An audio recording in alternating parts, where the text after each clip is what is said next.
there's friends and, you want to show stuff that your friends like more than other people, and there's groups you're joining. TikTok just got rid of all the noise.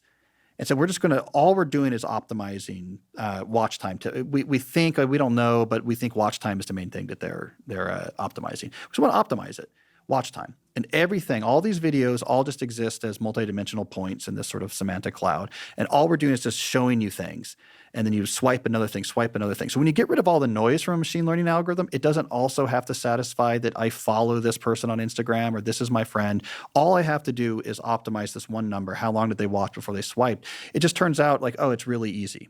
Like you do that for a couple hours, you're going to hone in on these subregions in this massive multidimensional space of stuff that just tickles this particular person's brain. And it's very cybernetic because now I'm the user of TikTok, I'm the content creator, I'm getting immediate feedback, what's working, what's not. I really quickly find these particularly rich regions in this sort of cybernetic space. And so it's like TikTok just purified something that was simple.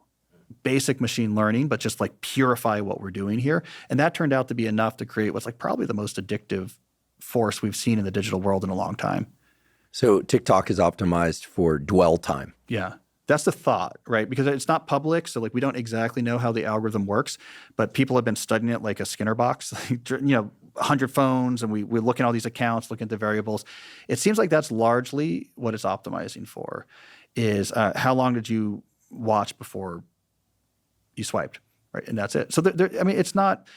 This was both what was smart about TikTok and also why I've been arguing it's destabilized the whole traditional social media narrative, is because the traditional massive social media players of the last decade had this first mover advantage on these giant actual social networks, right? So like Twitter and Facebook and Instagram had these massive networks of people's preferences of I'm following this person and this person I'm following, and they could leverage these actual social graphs as a huge source of producing interesting content, right? And this was a huge first mover advantage because it's hard to get 100 million people to use something now, right?